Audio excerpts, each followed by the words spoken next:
Welcome to The Explainer. Today, we're cracking open declassified FBI files and historical reports that honestly read exactly like a gritty Cold War thriller. But here's the thing, they are entirely rooted in clinical, documented fact. We're investigating a massive clandestine intelligence operation that functioned right under the nose of the U.S. government, orchestrated by one of its closest allies. Okay, let's dive right into this. How does a Hollywood blockbuster producer, an American aerospace engineer, and a future Israeli prime minister team up to run a covert nuclear smuggling ring? It sounds like a crazy cinematic premise, right? But the reality is that the uncompromising quest for atomic security led to a highly sophisticated, covert intelligence operation right on American soil. We're looking at an era of shadow wars, where the lines between friend and foe got incredibly blurry, and the key players were hiding in plain sight. To really grasp the scale of this, we have to look directly at the FBI debriefing reports. Take 2002, for example, when Richard Kelly Smith, an American aerospace engineer, sat down and told the FBI all about his meetings with Benjamin Netanyahu, decades before Netanyahu actually became prime minister. Today, we're going to strictly report the facts found in these declassified documents. We're taking a completely neutral look at how prominent global figures became so deeply intertwined in these clandestine efforts. So, here is our case file for today. First, an unspoken intelligence pact. Then, the NUMEC uranium mystery. Third, smuggling the nuclear trigger. Fourth, the fall of Lekem. And finally, diplomacy and deception. Let's get started. Section 1, an unspoken intelligence pact in the 1950s. So the crucial point here is that early in the Cold War, the CIA and the Israeli Mossad made a very specific, highly discreet arrangement. They agreed to share intelligence and, importantly, ban any covert operations against one another. This tacit agreement, reportedly spearheaded by top CIA official James Angleton, completely blurred the lines of espionage between the two allies. It essentially provided a shield, establishing a pretty nonchalant U.S. stance toward Israeli intelligence activities, which actually provided the perfect cover for future operations. Section 2, the NUMEC uranium mystery. We're moving into the 1960s and 70s now. Back in 1957, an atomic energy company called NUMEC was set up in Apollo, Pennsylvania. Now get this, by the mid-1960s, the Atomic Energy Commission realized highly enriched uranium was just missing.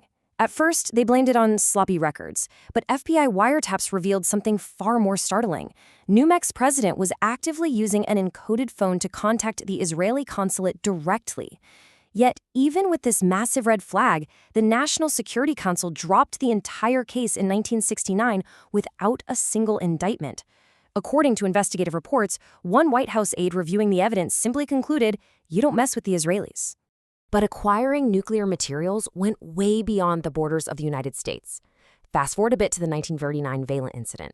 There was a sudden nuclear flash off the coast of South Africa, and it was widely believed to be an Israeli nuclear test.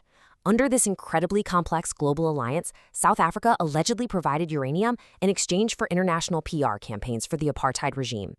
And those campaigns were led by an Israeli businessman named Arnon Milchan. Keep that name in the back of your mind. He's an absolutely key figure in our next chapter. Let's move to Section 3 and see how this builds. Smuggling the nuclear trigger, also known as Project Pinto. This particular network operated under a defunct, highly secret Israeli intelligence unit called Lekem, the Bureau of Scientific Relations.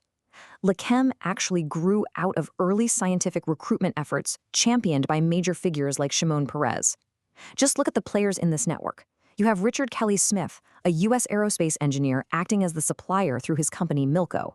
Then Arnon Milchan, who, crazy enough, would later produce massive Hollywood blockbusters like Pretty Woman and Fight Club, using his firm Heli Trading as a front while serving as a Lekem agent. You also have a young Benjamin Netanyahu working at the Heli Trading node.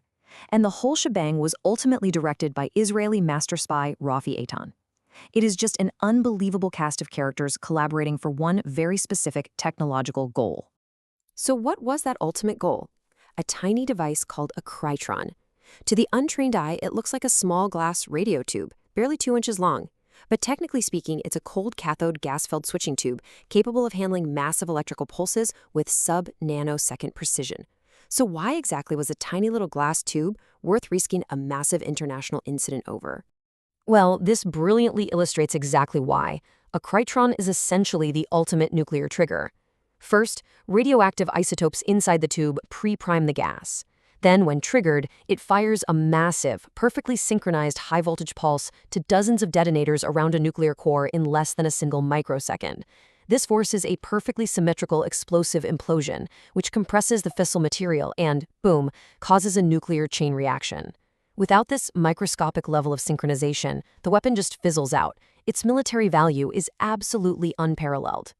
810. That's the staggering number of these highly restricted krytrons that Richard Kelly Smith smuggled to Israel under the guise of Project Pinto between 1980 and 1982. He managed this incredible feat simply by falsifying Commerce Department licenses, labeling these dual-use nuclear triggers as standard radio tubes just to evade U.S. customs. Section 4. The Fall of Lekem. The year is 1985, and it all unravels. November 21, 1985, a day that literally sent shockwaves through both Washington and Tel Aviv.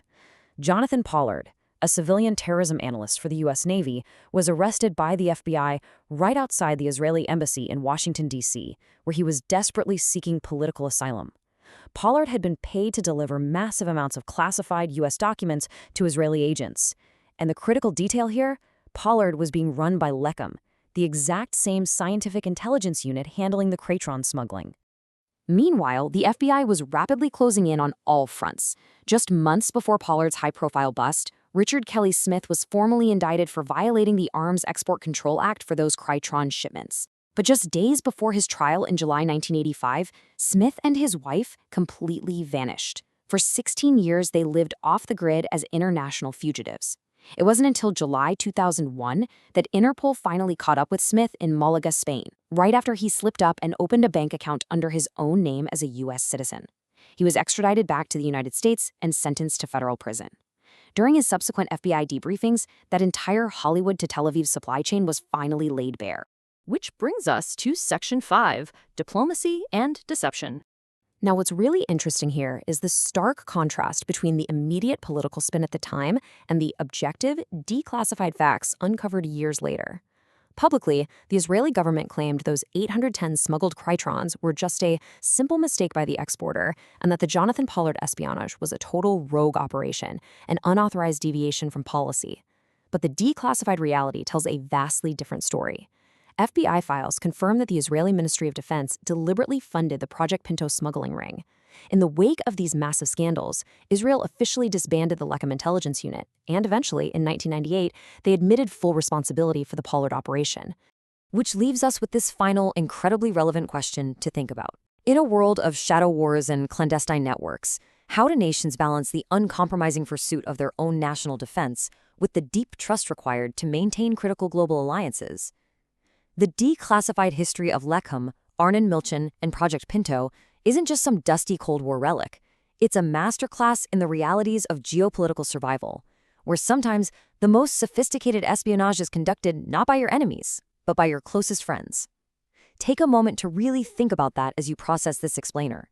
Thanks so much for joining me today, and keep questioning what happens behind closed doors.